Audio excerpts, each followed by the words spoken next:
Niger Delta Development Commission was set up by former President Olusegun Obasanjo to deliver the benefits of democracy and a civilian government to people at the grassroots, in a region which has for more than 50 years provided the very lifeblood of Nigeria's economy. But a chain of events, all of these events bordering on lack of accountability and financial probity, currently threaten to derail that core mandate. For months on end, individuals who have had one thing or the other to do with finances allocated from the smooth operation of the agency have indulged without let in all manners of mudslinging in the wake of a presidential directive for a comprehensive internal forensic audit. Minister of Niger Delta Affairs, former governor of Akpabio State, and a senator of the Federal Republic, former Senator Akpabio, was over the weekend a guest on Newsnight on Arise News. And he seized that opportunity to make very strong allegations against Joy Nunieh, a former acting managing director, Interim Management Committee of the Niger Delta Development Commission. Let's take a look at that interview by the minister and then return for Joy Nunieh's right of reply. Let's take it. Governors of the 9 Niger Delta states are doing their best. The NDDC is supposed to complement the efforts of the governors. But unfortunately, sometimes they duplicate what the governors are doing in order to siphon money.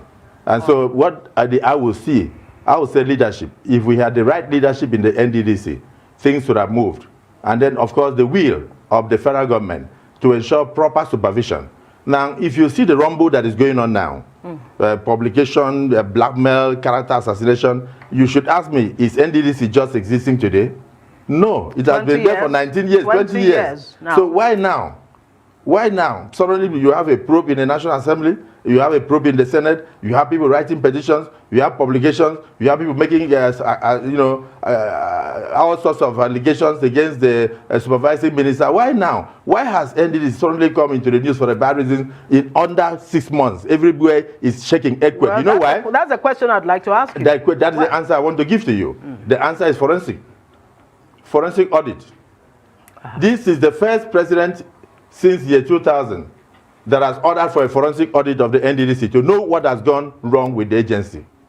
Because you cannot have so much trillions going in there and nothing is seen on the ground. So as soon as the forensic audit was ordered, the world went balam.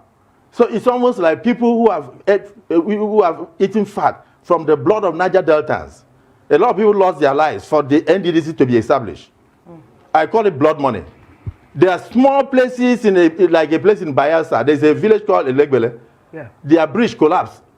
Over 3 years now, they have to use canoe to get drinking waters in pails for 7 communities. 2 billion naira alone can do that bridge. But what happened? Because of corruption. Because it remained a cesspool of corruption. It remained a place for people to use in settling political pundits and political cronies. In 19 years, nothing could be seen on the ground.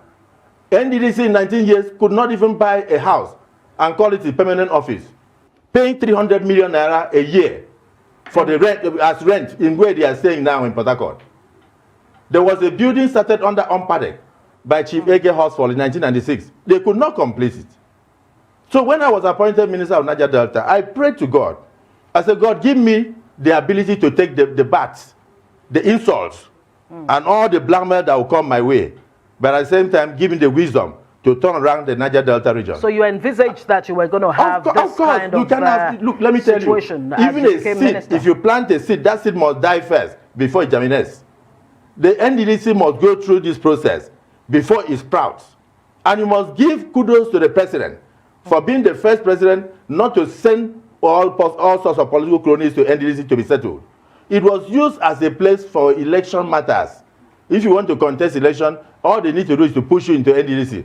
You make the money there, and you go out to contest. But unfortunately, so many that made the money never won the elections. That was Minister of Niger Delta Affairs, Akpabio, on Newsnight on Arise News, speaking with our own Ngozi Alego.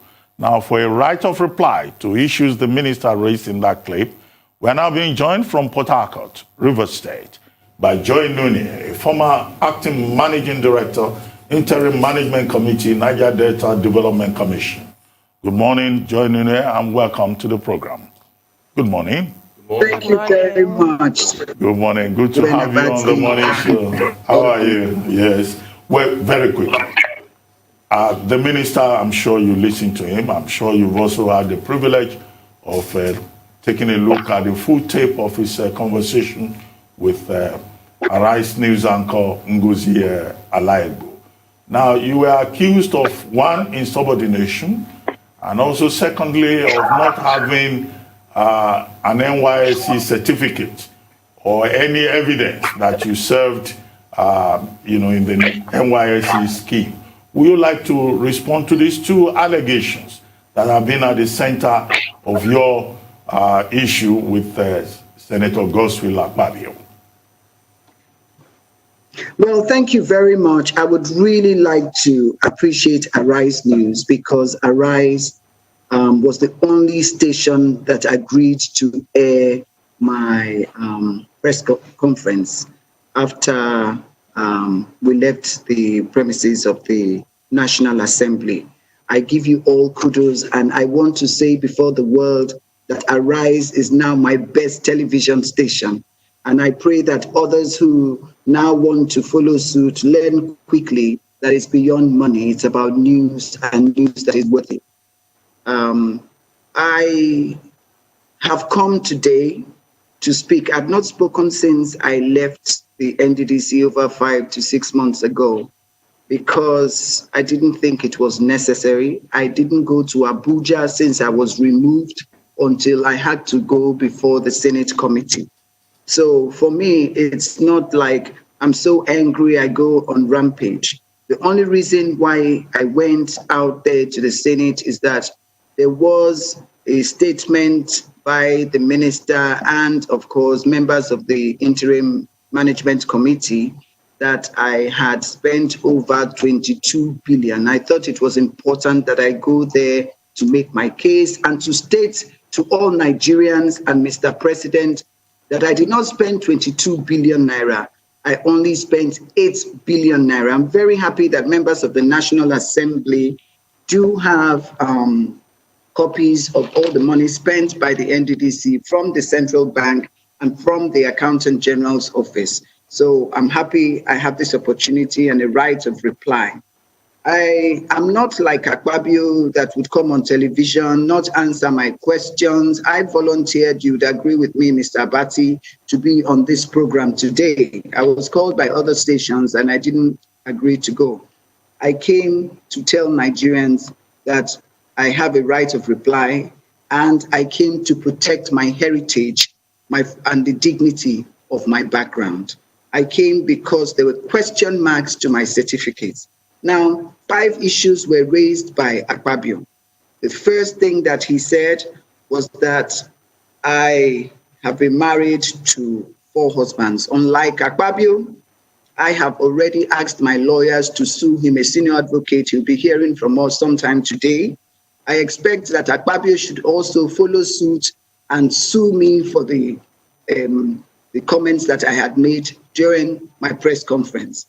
They were issues based on his integrity. I expected that in Africa, we say a good name is better than gold and silver. But he chose to come to that interview not to explain the allegations that I had personally made against him, but the world saw that as my supervising minister, the only relationship that we should have had would have been a relationship of work to supervise me, the relationship of a supervisory minister and the CEO of the NDDC. But he chose to come to tell the world that his main interest has always been my love life. And the issue is, did he want to be my 5th husband?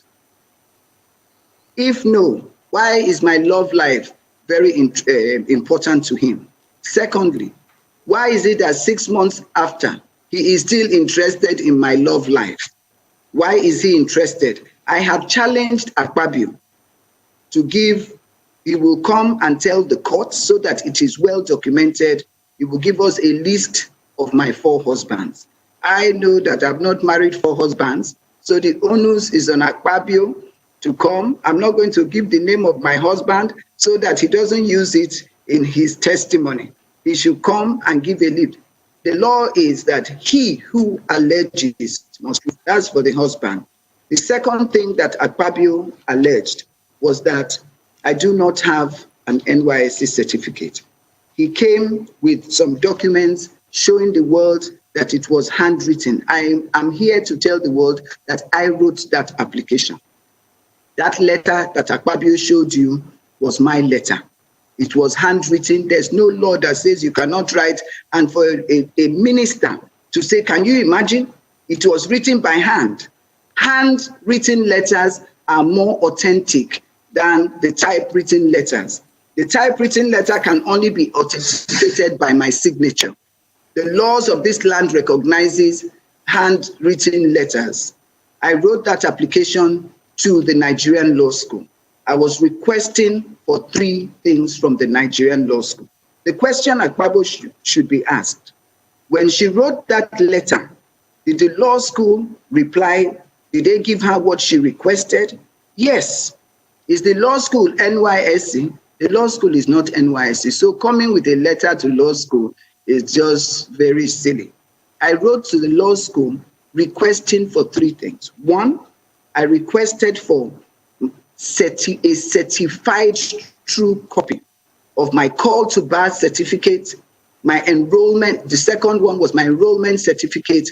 And the third thing I asked for was a list of those people who were in my set that went for NYSC, that law school sent. They have a list of all those. Did the law school give it to me? Were they certified? Yes, they were certified. Now, the issue is, you can see Akpabio didn't have any issues with, he said, look at the date. She graduated 3 months, over 30 years ago. It is now, she's now applying. My grandchildren can decide that they want to go to the law school to get a copy of my call to bar certificate. Why did I go to ask for my certificates? My late sister, Lady Ebenezer, died. She was the custodian of all our family certificates. I have photocopies of all my documents, and I went and I said, hey, my sister died. I have photocopies, but he must understand the difference between certified true copy and ordinary copies. I have a right, even if it's 10,000 years later, to request. So his arguments is silly. Now, where did he come up with the issue of Kwara? Am I from Kwara State? How come Kwara was important? How come that somebody mobilized to Kwara? What is that story? What was going on in Kwara? So was there youth service in Kwara? That's the question that he should have been telling to. Now, the lady asked him a beautiful question. Why didn't you tell Mr. President that she had issues with NYSC? What was his reply? His reply was that, no, it would have broken his heart. What? How would that break the president's heart? If you could spend your money, your time as minister to write to my primary school, you wrote to my secondary school, Federal Government College, Warri, you wrote to where I did my A-levels in Zaria, you wrote to my university, River State University of Science, and you wrote to law school, and then at the end, when you now have evidence to kill Joy Nunieh, you find that you don't have any evidence, you don't have anything to give to Mr. President. You have no case against her. And then you now suddenly are very nice to me. You just didn't want to break the president's heart. So I think that issue of NYSC, he didn't make any case on that. The onus is on him to bring my forged NYSC certificate. I thank the 2 governors who have advised me not to release any of my documents so that they are not doctored. The onus is on Akpabio to bring those documents. I have said my own. Now, the other thing that Akpabio talked about, and I want to tell Nigerians that for the first time, I, like all other Nigerians, heard the reason why I was removed as NDDC MD. I never knew the reason. I never knew. You see, God brought Akpabio to come to respond on that day. And the Bible tells me that the heart of the king is like a stream of water. He turneth it whithersoever way he pleases. I thank Akpabio because he came to make a case. He came himself, answered all the questions on my NYSC. He was asked, is there any case of misappropriation, corruption? He said no. This is the man that has written all the petitions against me to ICPC. They all came out zero. So he didn't have anything against me. He didn't have anything to give Mr. President. He now says that the MD of NDDC was removed because he sent her 7 letters and she did not respond, that it was insubordination. I nearly collapsed that night. Insubordination. As a minister, a former governor, a senator, he should know that rules apply. The public service rules are what I would have been bound by as MD of the NDDC. And that requires that at least I get a query about insubordination. I want to tell all Nigerians and even Mr. President, I did not receive one query from Mr. Akpabio to explain myself. I have a constitutional right of fair hearing. And I think I know the reason why Akpabio would never have given me that query. He knew that if he wrote me to give me the query, I would have responded. Why didn't he use a more substantial case of NYSC certificates to remove me? Why? That would have been a more genuine case if he truly believed that that was a case against me. He should have used the NYSC, but he could not substantiate his case. All he had was a letter that I wrote longhand. So he couldn't use anything about NYSC against me. So he chose to use one about the letters. The law is that he must have written me, but he didn't write me because he couldn't prove insubordination to me. Why? Because the letters, Akpabio wrote me more than 20 letters, 30 letters. He wrote me letters for appeal for your intervention towards amicable settlement judgment. He wanted us to pay for legal fees. NDDC here is not to pay legal fees to help people. He doesn't just understand that NDDC's money is not to be used to assist people. This is it. The one that he wrote me is a request for assistance. I wish to forward, this is it, a letter from Akpabio. Am I supposed to respond to letter for me to get assistance to people? NDDC's money for the people of the Niger Delta is not for assistance. I kept wondering, why is now this letter is written by the Chief of Staff to the Honorable Minister. Can you imagine? The Chief of Staff to the Honorable Minister, request for assistance. NDDC money. How do I respond to this sort of letter now? Asking officially the Chief of Staff to the Minister.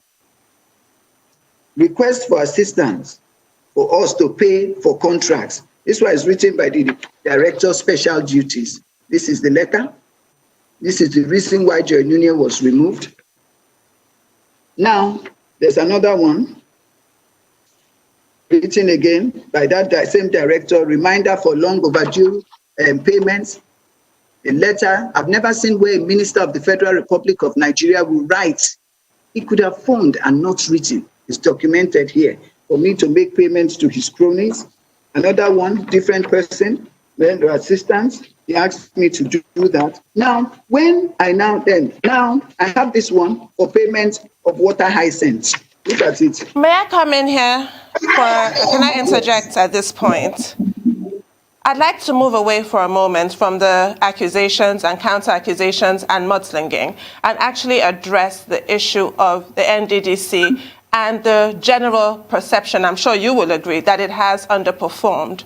How do we ensure service delivery for the people of the Niger Delta in the next 20 years so that that is not flushed down the tubes as the past 20 years has been? Because in all of this, what we must recall is that you were responding to the Senate committee that was set up to probe the IMC, what the Senate described as financial recklessness, and the allegation that 40 billion naira was spent in 3 months. And then the NDDC's counter-accusation implicating the chairman of that Senate committee, Senator Nwaboshi, that he got a 3.5 billion naira contract. All of this back and forth. What happens to the people of the Niger Delta?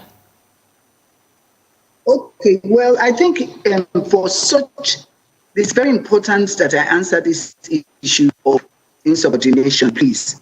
That was the reason why I was removed as MD. It cannot be irrelevant.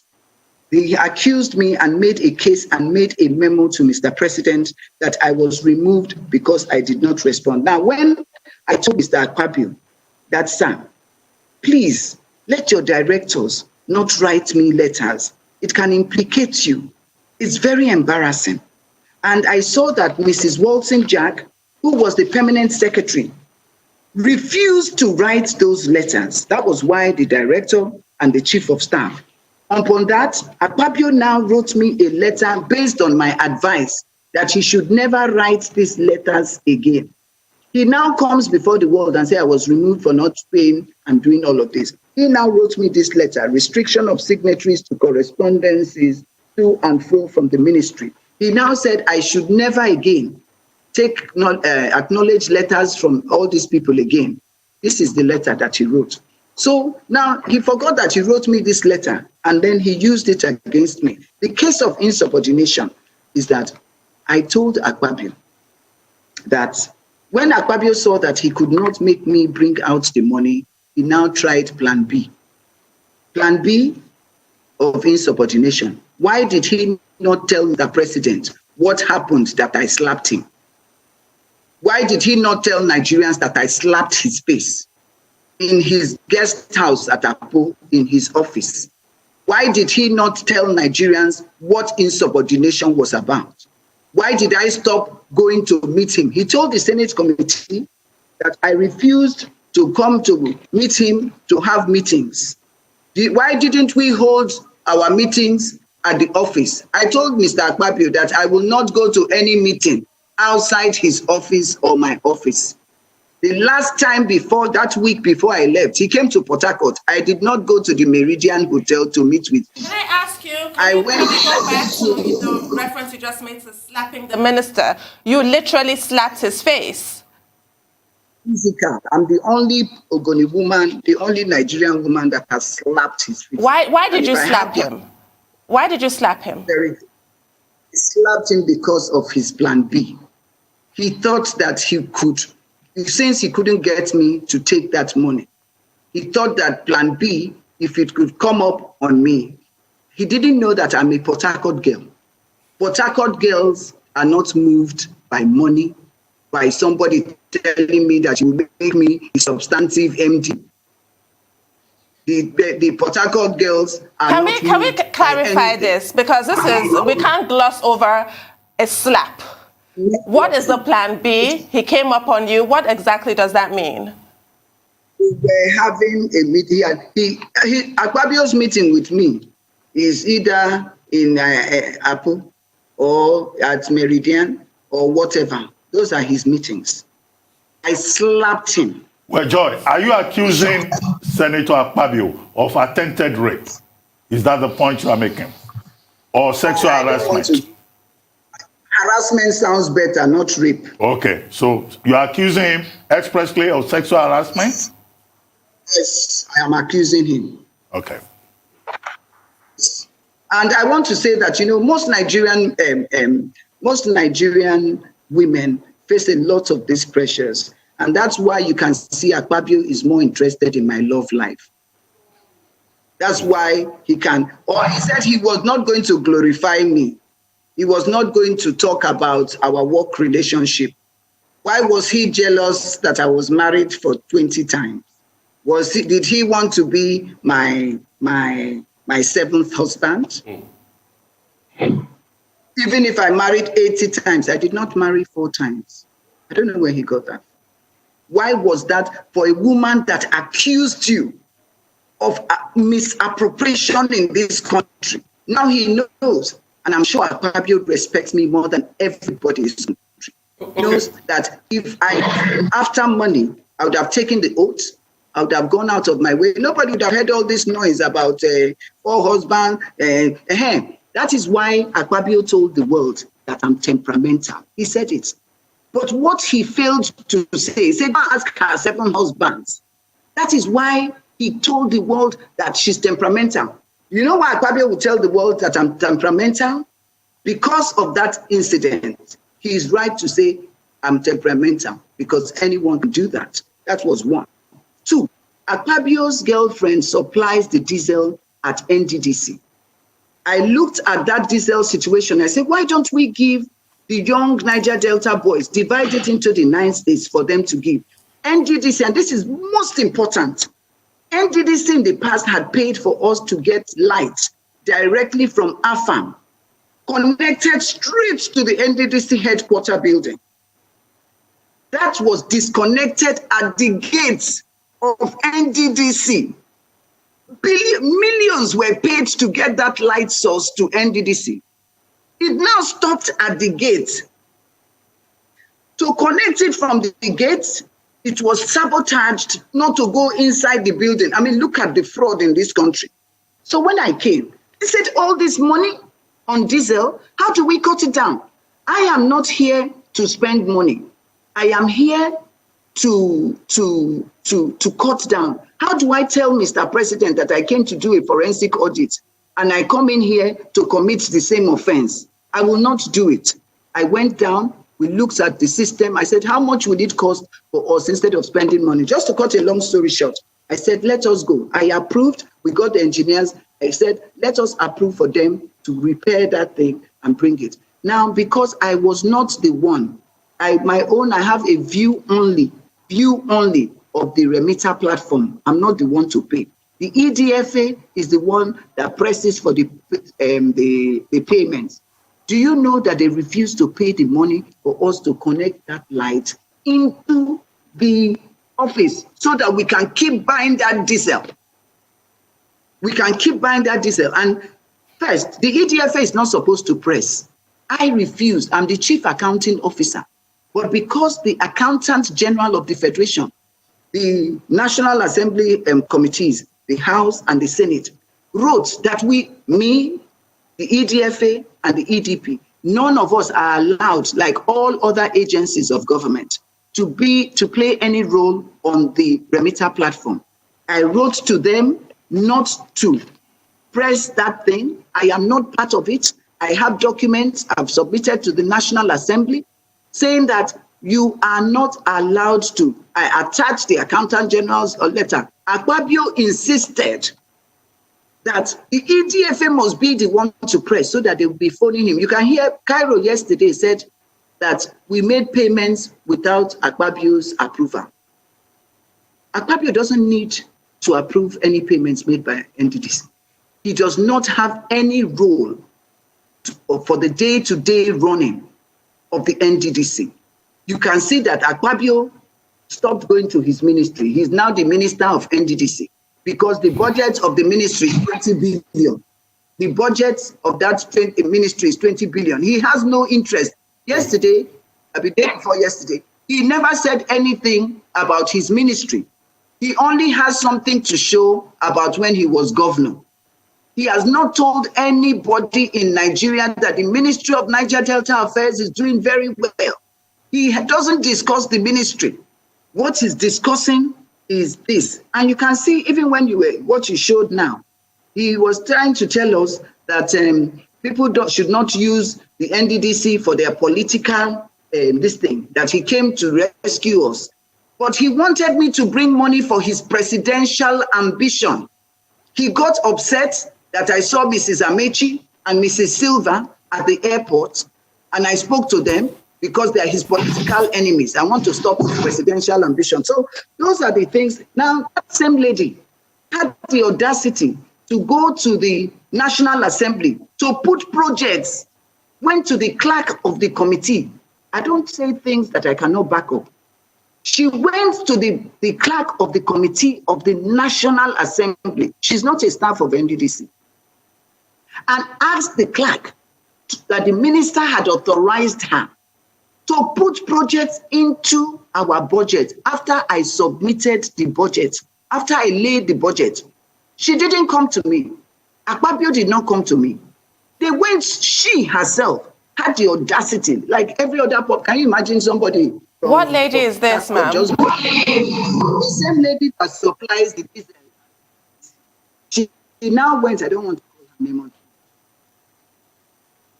She now went to the clerk of the National Assembly and asked for that. So, Madam Indy, there's this lady here that wants to put in things into your budget. I said, who is the lady?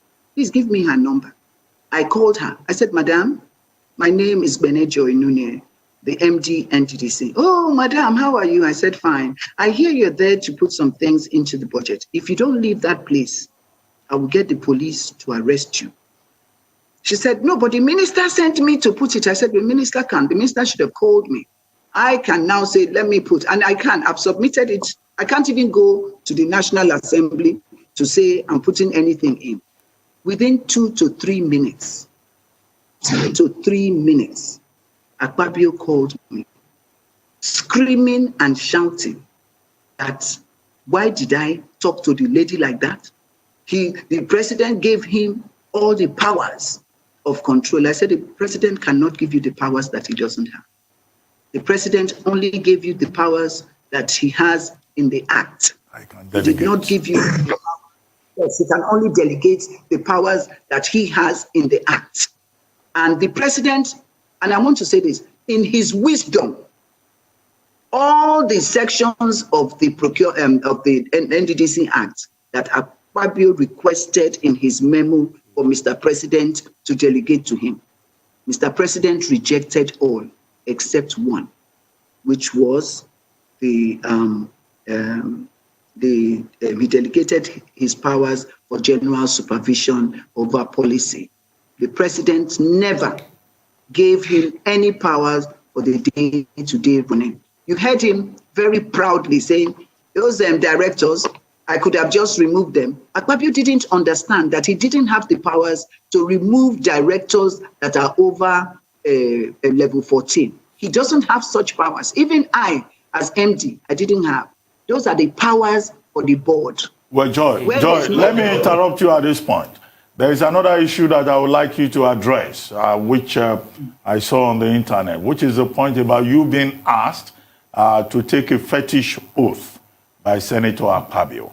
Now, why didn't you complain then, being a lawyer, knowing that that's illegal under the criminal code?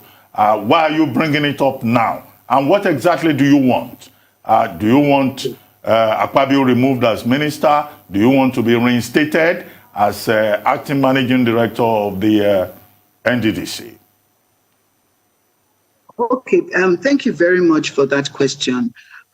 It was very difficult for me to tell anyone when during the first 3 times that Akpabio had relationship had gotten really bad. I mean, Akpabio would come, I want $1 million. How do I bring $1 million? Akpabio would come during Christmas. We have to get $1 billion for everybody in the States. I said, sir, how do I write it? I don't know how to write that. Everyone in the Niger Delta will bear me witness. We didn't take 1 kobo to give to any youth during Christmas. And you can see what has happened now. You see palliatives flying up and down. Secondly, this relationship got so bad that he said the only way he could trust me again. When I said, sir, why are we having all this problem? He said, it's juju. It's juju. It's juju that is, have you changed? I told you to change the furniture in the office. I said, sir, I can't change the furniture in the office. I'm only here for 6 months. Beautiful furniture. Why would I? He made the new MD. That was the first thing, because of juju. I don't believe in juju. So when he told me that, it was difficult for me to go and start telling people that Akpabio told me, I'm a lawyer, there must be confidentiality. Why am I going to tell people that Akpabio told me to take an oath? I knew that I wasn't going to take any oath. When we went for that reconciliation meeting in Abuja, I did not tell the people of Akpabio himself raised the issue that, gentlemen, all I have said is that she must take this oath. I thank God for Mr. Sariki Aba, and that's why I have the boldness to call their names. If it were other people, they would have held press conference that there was nothing like that happened. But you can see that he's afraid to discuss this issue because the people who were present were people that are very credible and respected in this nation. Mr. Sarki Abba got up and said, listen, Minister, Joy is my sister. We've been in this politics for years. She's a member of our political family. Minister, she will not take that oath. I salute Sarki Abba. I thank him for that. Now, about this oath, I told him I wasn't going to take it. There were 5 issues that were raised at that meeting. I raised the issue of the missing files. I reported to them that Akpabio had sent his 2 EDs to collect files at my back. And he collected files of companies that he had interest in, his contracts when he was governor, for his contracts when he was senator, and that the week that he was made minister, Akpabio ensured that he got 30 contracts for water hyacinth and distilling. And he wanted those things to be done. I said, I need those files. He admitted before this gentleman that, yes, he told me them to bring the files and that those files are verily preserved in a safe in Abuja. I now told him that stealing government documents under the Nigerian Criminal Code Act is a criminal offense and he could be liable for that. But I will write about that. This is the letter that I wrote to the directors to bring back those files immediately. This is it. The second issue that I raised at that place was the issue of the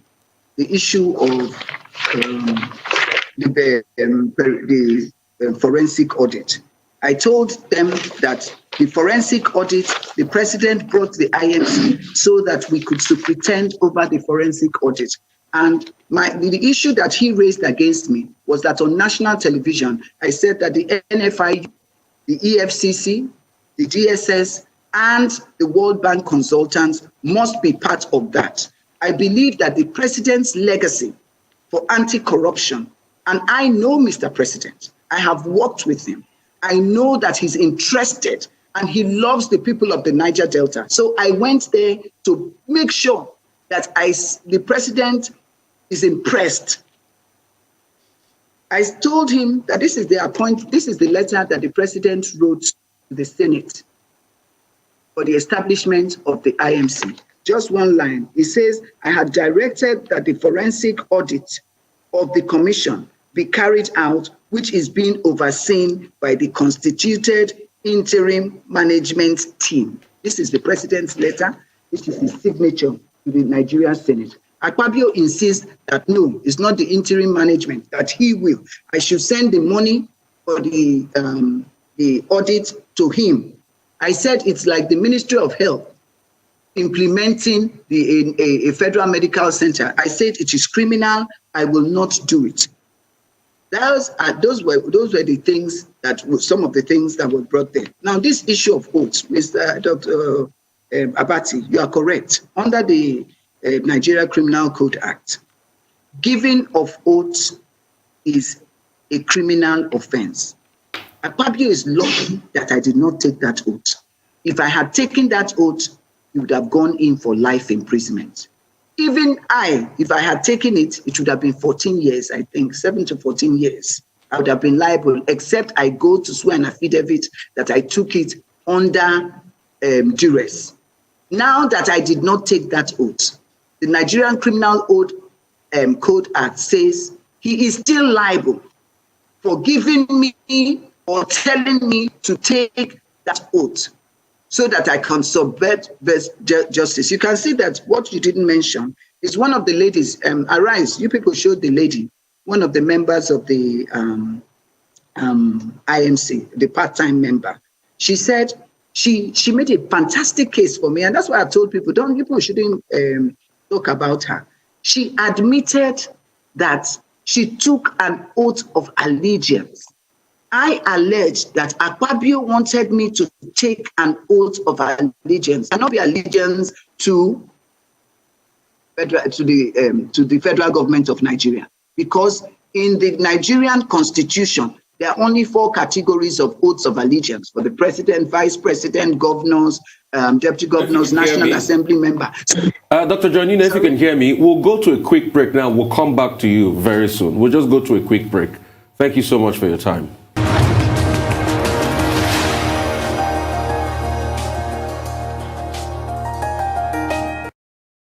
Welcome back to the morning show here on Arise News. With us is Joy Nunieh, former acting chairperson of the Niger Delta Development Commission. But just before we go back to her in Port Harcourt, we have this breaking news. South Africa's ambassador to Denmark, Zinzi Mandela, has died. A close family member has confirmed. The mother of 4 is the daughter of the late former statesman, Nelson Mandela, and the late Winnie Madikizela Mandela. UDM leader Bantu Holomisa on Monday described Zinzi as a fighter who fought since the early days of her life, adding that she was particularly very close to her mother. He said, and we quote, "We will also remember her during the time when she was campaigning for Nelson Mandela to be released."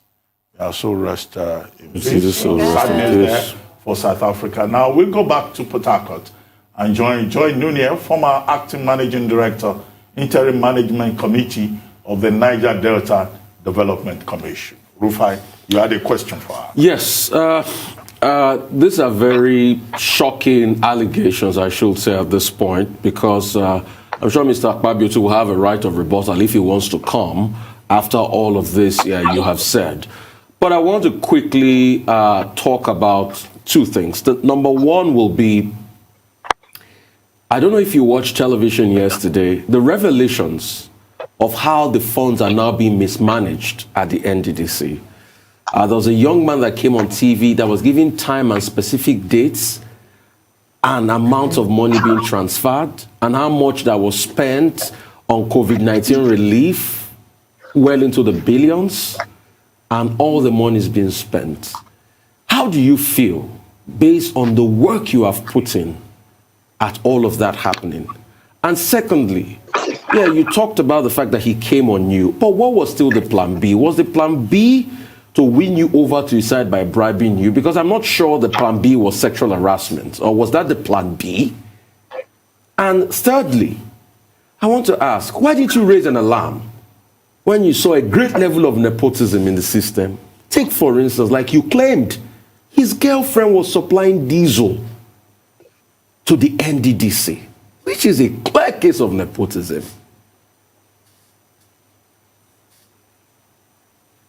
Can you respond to that, Ma? Yes, yes, I watched the television yesterday, and I saw Cairo. I took my time yesterday. I knew you'd raise this, and I want to tell the lady who asked me the question about the National Assembly and all of that. Yesterday, I wasn't surprised about all that allegation that was made. I know the man was right. I saw it. For Cairo, he's not interested. You can see that he said his signature was not on the payment vouchers. He doesn't even know that the EDP signature is not required on the vouchers. There are processes from audit to the DFS, the EDFA. It goes back, they come back to me, I approve, who presses it? I don't have. I have the letter here, I only have viewing rights. Now, let me show you what Cairo does. All he's interested, he wants to, you can see that yesterday he said, they collected, the young man said, can you imagine that in May, they collected money to go for graduation ceremony? Everywhere is shut down in the world. Nobody is traveling anywhere. We're not like the amnesty. The students in school abroad are not, they are not like in one school. When you get your admission into a school, NDDC will pay so you can get a school in Russia. Which of the students' graduation was he going to? That he would collect the money in May. When he realized there's nowhere to go in May, he said that he would attend in September. Why do you collect the money in May? Is it usual practice that NDDC will go for people's graduation? How do you select the students' graduation that you are going to go for? Now, let me show you this. Cairo would ask for money. I will cut it down. Here he was asking for 2.800 whatever. I cut it down to 1 million. I told him to go and bring his staff that will go with him. I was very, very, very prudent. I refused to change dollars. And for her question about all these monies that were spent, the issue of the National Assembly people and the allegations, that I'm going to the question that she asked me, merging it with your question. The issue which he raised yesterday, that the National Assembly people, that the letter alleged that Akpabio brought a draft memo from Abuja for me to write against the members of the National Assembly. This is the draft. This is a draft letter, the copy that he brought from Abuja. And it's just talking about the contract against the senator and all of them. I refuse to do that. Now, Cairo denied that that I brought the files, that he never wrote any document, that I had the files. Now, this is the final letter. Here, since Cairo, this is from here. So, acting managing director. Here. It says to the acting managing director from the acting executive director projects here. And the heading is preliminary findings on the abuse of executive powers and reckless award of contract without due process to members of the National Assembly in breach of the public. When I said I was going to write what I cannot do, he now wrote this. Then I said, remember I said, and this is the attachment of all the contracts he claimed was from them. I now did this cover letter as I had claimed. So I've submitted all of this to the National Assembly. But what was his issue with the National Assembly? And you can see he was asked the question that concerns me. Why the allegations made by the former MD? He now went on a tangent about the Deputy Senate President. What concerns the Deputy Senate President with this? The Deputy Senate President is a leading member of the APC, and he's like a leader of the South-South. He should be interested in what goes on at NDDC.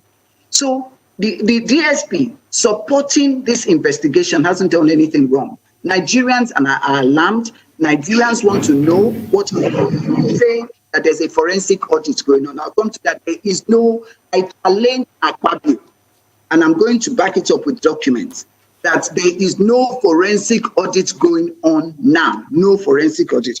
He asked the former managing director to do what he told me to do and what he told this new MD to do, who unfortunately and sadly, I pity Professor Ponte. Honestly, he looks to me like a gentleman, but he couldn't hold his ground. Now, he told us to me to change the dollar, and this is what he did to Dr. Mrs. Akpagaga. He told her to change all the dollars in the account to pay for the contract, these 30 contracts that he got, and for the water hyacinth and all. She got afraid and ran to the members of the National Assembly, Peter Nwobushi, the senator and chairman of the NDDC, and Olubumi Ojo, and they now gave her cover. He now had a meeting with them. Since he's talking about the National Assembly, he offered both of them, and they are going to testify.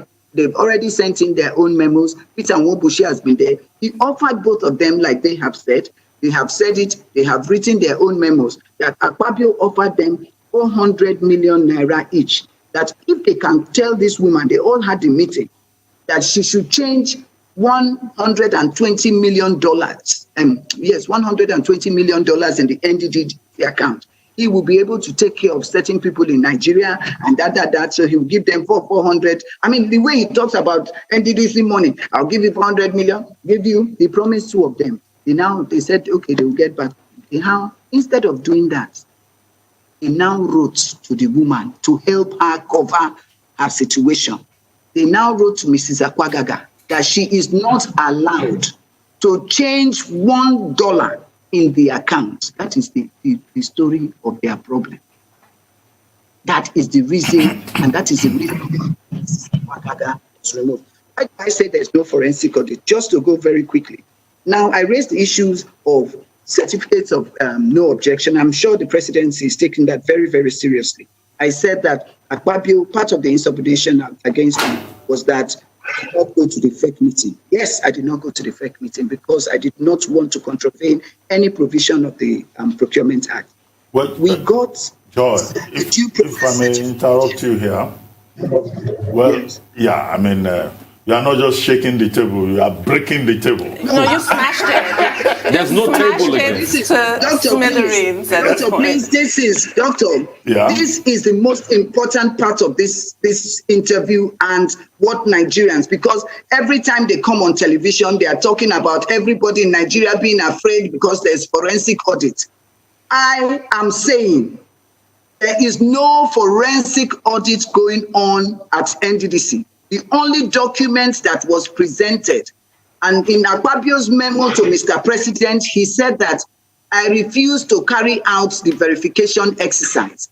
All contractors and all Nigerians will bear me witness that there was a verification exercise in all the states. Secondly, the paper that they presented to the lead consultant was the document and the DSS reports from the verification exercise that I did. That is the last thing that happened about forensic. There was an application to BPP, and it's so embarrassing, asking for a due process certificate of no objection for the award of a contract for the procurement of the lead consultant. Now, the source of funding for that consult was from the 2020 budget. Now that I'm speaking to you today, the 2020 budget, right now, the NDDC has no budget. I presented the 2019 budget, which was passed and has lapsed. The 2020 budget has not even been discussed, has not even been passed. So the BPP gave a certificate of no objection for the procurement of the lead consultant who Akpabio brought and who he said could take control. Akpabio said why he wanted that person, and he didn't want NFIU, he didn't want the World Bank consultants to come in. That if they come in, he should be able, and he said this at the meeting, and he was rebuked by Mr. Sadki Abba. Well, John, I'm sorry, I still need to interrupt you. Because as I said earlier on, you know, your interview is generating a lot of interest. And we've been receiving a number of questions from viewers. And for purposes of clarification, there are a number of issues that you need to help us clarify. One, somebody sent a question asking, where did you do your national service? What year? Okay, you've made the point that your sister kept the documents and you swore to an affidavit and all of that, but they need clarification on that. Second, you said Akpabio had a plan B on you, which you explained as sexual harassment. Now, as somebody who is a role model for many young ladies, why did you not report the sexual harassment?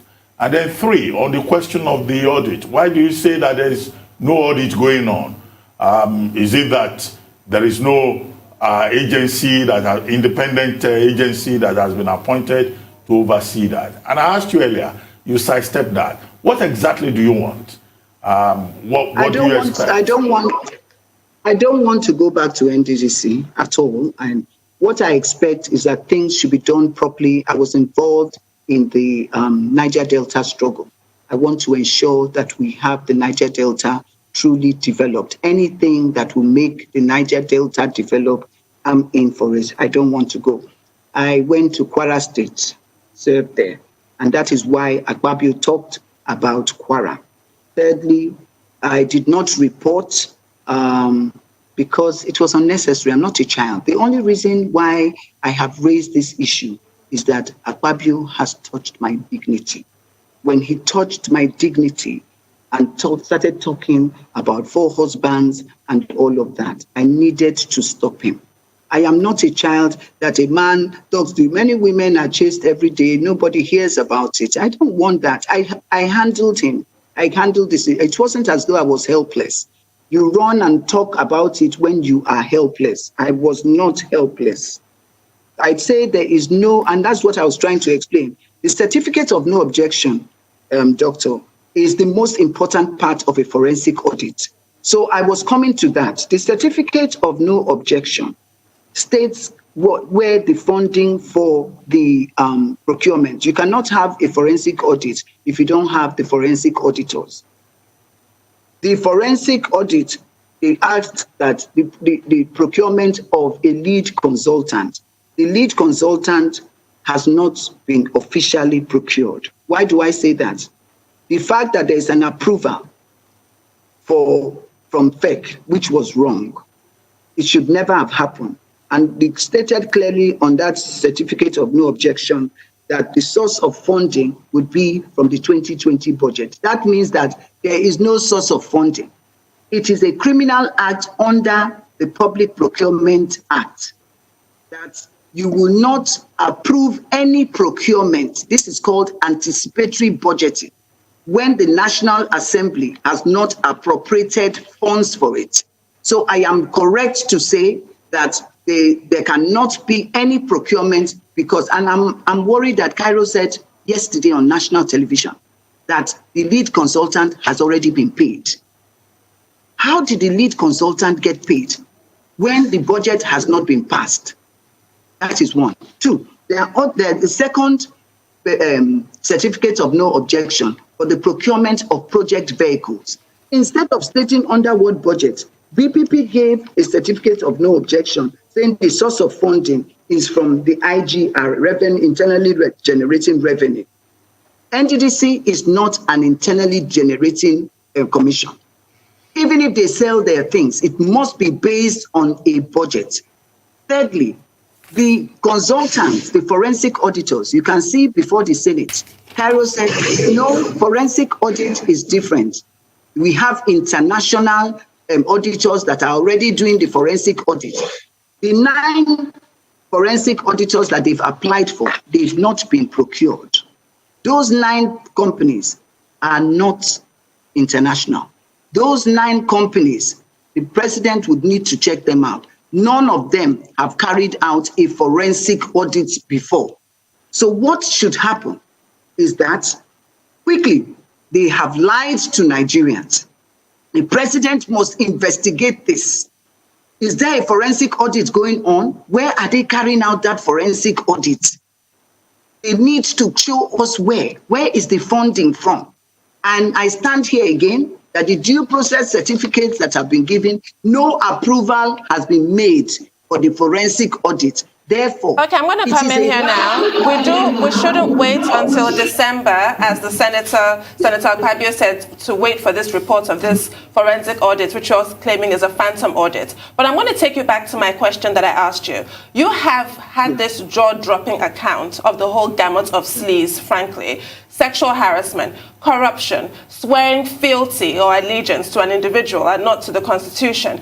The whole thing is a microcosm of Nigeria. I go back to what I asked you, the people now. What do we do for the people of Niger Delta to make the next 20 years different from what has happened in the past? Do you think that the minister should be overseeing the NDDC, for example? Do you agree with those who said the IMC in itself was a mistake and an independent body like a KPMG or what have you should have been appointed? What are actionable points going forward now? Well, I don't think that KPMG and others should be appointed to oversee the NGO. I think that the president should appoint the board that has been screened and cleared. They should come as he intended to oversee that. And if Akpabio is there, they should send it back to the SGF's office. Secondly, I really pray that the president will appoint people who are committed and who do not have political ambition. Because when you have ministers that are planning to contest, their mind is how to raise enough money for elections, really. So I think that in the interest of the Niger Delta people, for instance, I stopped medical assistance for people going overseas to do medical assistance. They'll collect money from state governments to travel. When they come back, NDDC will give them money. I think that we should help to use these monies instead of frivolously giving out, helping people. Can you imagine, make another allegation? Akpabio wrote me to put some projects for the Refugee Commission in the budget of NDDC. Refugee Commission is another federal government commission for IDPs. How do you tell me to put some of their projects in the NDDC project and budget when we have so many things to do in the Niger Delta? How do you explain that? So they must understand that this is not national cake. You take this, you take that. We need people who have participated in the Niger Delta struggle, who love the Niger Delta. They need to get the right people. I'm hoping that the new board would be able to oversee this. And I'm happy that since the forensic audit hasn't started, I think it's not too late. The money that they have paid to the lead consultant is misappropriation. He should immediately return the money. He should return the money. And from now... Just before we go, I mean, another question from one of our viewers. And the question says, why don't you want an independent audit, like from a body like the KPMG? Yeah. I think that for a forensic audit, the way that we had looked at this forensic audit would be to have different auditing firms instead of one auditing firm. So that was why, because there are 9 states to be audited, they're different. We had legal auditing, we had to look at the personnel auditing. So it's not just the money. So we needed reputable firms to be involved in it. Now, why did we want the World Bank consultants to be involved in this process? I particularly wanted the World Bank to be involved because I want to thank President Obasanjo for being the one who pioneered this act, the Procurement Act. Before then, there was no statute for any form of procurement. And the World Bank report was that out of every 100 kobo that had been lost by the federal government to corruption, 60 kobo of that 100 kobo was from the 60 kobo of that 100 kobo was from the procurement. And so I would also like Mr. President to now insist or establish the National Procurement Council. It's written in the Procurement Act. Any other approval on procurement is an illegality. Okay. John, we need to close the interview now. But before we go, another question from our viewers. Someone is saying that you have not answered the question about NYSC. Yes or no? Did you serve? State. Okay. I said Kwara. Yes. Okay, you served in Kwara State. So that viewer is asking that question. She has settled the matter. Thank you very much indeed for your time. I'm sure many Nigerians will comment further on what has now become the Akpabio Nunieh theater, as it were.